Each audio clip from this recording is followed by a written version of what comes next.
Hello, everybody, and welcome back to AP Psychology. Today, we're going to talk about conformity, compliance, and obedience. Okay, so what we would normally do in this class is I would have sent somebody out on a fake errand, and I would have gotten you all to agree to pick the most incorrect line. And then we would see if that person would also choose the wrong answer if the group, if that was what the group wanted. So that's what these slides are for. This was a replication of the Asch line conformity experiment. So today we're going to talk about Asch's conformity experiment, Milgram's obedience experiment, and Zimbardo's social rules experiment. So really what you need to be doing as far as this goes is you should be able to understand, like, what is the topic, which I've given you the topic of each of these. What was the method? What were the results? And are there any key vocabulary words here? Okay, so the Asch conformity experiment. So I kind of just told you basically what it was. And so you had one person who was actually the person that was like the experiment was being done on it. Everybody else in the room were Confederates, or they were actors. They were in on it. So this would be an example of a single blind experiment. And if you like, I would suggest clicking here and it'll show you a short video clip of this experiment. But Asch concluded that there were really two reasons why we conform. There's normative conformity, which means we want to fit in, we want to be liked. And then there's informational conformity or informational influence, where we need to be correct.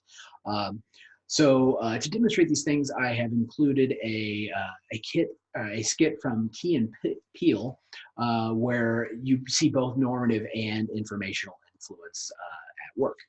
So totally recommend checking that out too. Compliance. Okay, so compliance is like getting someone to comply or getting someone to go along so there are different techniques in order to get a person to comply. There's the foot in the door technique. And that's basically when you make a small request, and then after the person agrees, then you move to a much larger request. So like examples of foot in the door techniques are like free trials for, a service, whatever that is. Or sometimes people will say this to you like, oh, hey, could you just do me like a small favor? And then we're like, yeah, sure. That's when they hit you with the big thing. Maybe your parents do this to you. There's door in the face. Door in the face is when you make an outrageous request that you know is going to get denied, and then you go to a smaller request. So like you might say, or maybe you need, well, I guess you're not going to need money to go out, but back when we used to go out, you might say things like, hey, Dad, can I have $100? I'm going on a date tonight. And your dad would probably like, I'm not gonna give you $100. And you're like, oh, okay, could I just get like 20? And then your dad's probably like, oh, okay, yeah, because 20 doesn't seem so bad compared to the 100 that you originally asked for. Lowballing is you make an agreement, and then after the agreement has been made, you try to change the terms of the deal. And then the peak technique. The peak technique is a technique that's used where you ask for something unusual. So you ask for something unusual because it will grab a person's attention. So for example, they did some research on this, on the peak technique. And let's see here. So these researchers in 1994 got a panhandler, like a beggar, to ask passersby for money. In the control conditions, they just asked, do you have any spare change? And about 44% of the passersby actually complied. But when they asked, can you spare a quarter, the compliance rate jumped 64%. And then when they ask, can you spare 17 cents or can you spare 37 cents, 75% of people made a contribution. So that's the idea, is like you ask for something unusual rather than something usual. So something to keep in mind. Stanley Milgram and the obedience study. So Milgram created what's called the shock. It's sometimes called the shock experiment. And I think you may have already read about this when we did the unethical experiments. But basically, Milgram had a machine that he developed. And so the machine registered from everything from very mild shock to danger XXX. You can kind of see it here. And basically, the experiment worked like this. So you had the learner and the experimenter. These two people were actually like in on the experiment. So the learner was not actually hooked up to a machine. He was an actor. So the teacher is the only person in the experiment. And basically the goal of the experiment was they told the teacher, they were trying to see, does punishment affect motivation? Does it increase motivation to learn something? And the learner was told to always answer incorrectly.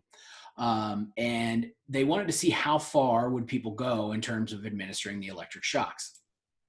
And so what we have here is 100% of people administered a slight shock, going all the way down to about 65% of people went all the way to the XXX. Basically, and then when, like towards the end, the person like they would be begging like, hey, get me out of here. Let me out of here. I don't want to do this anymore. And then eventually like they stopped being shocked. So some people did quit the experiment, but nobody actually went to check on the person in the other, the learner in the other room. So we have a couple of videos that will help you to understand this just a little bit better. And then the last one is Philip Zimbardo and his experiment on social rules. So Philip Zimbardo created a fake prison in the basement of Stanford University. He took participants, they put an ad out in the paper, and with a coin flip, he decided who was going to be guards and who was going to be prisoners. So at the beginning, they asked, which one would you prefer? And almost everybody said they wanted to be prisoners because this was in the 1970s and there was a lot of distrust for law enforcement. Vietnam War is going on. So the prison guards were given uniforms. They were given mirrored shades to hide their eyes. They were given like a nightstick. The prison inmates they had pantyhose placed on their heads. They were given kind of like long nightgowns that were really thin. Their underwear was removed, and they had to have like a chain wrapped around their leg. This was to dehumanize them. And basically what ended up happening, short version, the guards became increasingly cruel and sadistic, and the prison inmates, some of them developed like extreme stress reactions and things like that. And eventually the experiment had to be canceled. Because it got too bad. So I've got a couple of video clips here that will explain more information.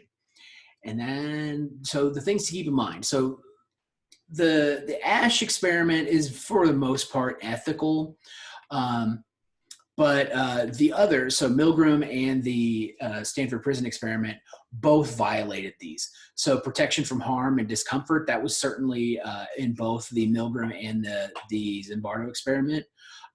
Debriefing, so Milgram didn't actually debrief people, so people left this experiment thinking that they had shocked someone to death. Informed consent was not really obtained in any of these, so they were deceived. So keep this in mind when we're talking about ethics and this research. So that is all I have for you today. If you have any questions, let me know over the weekend, and I will see you later. Have a wonderful day.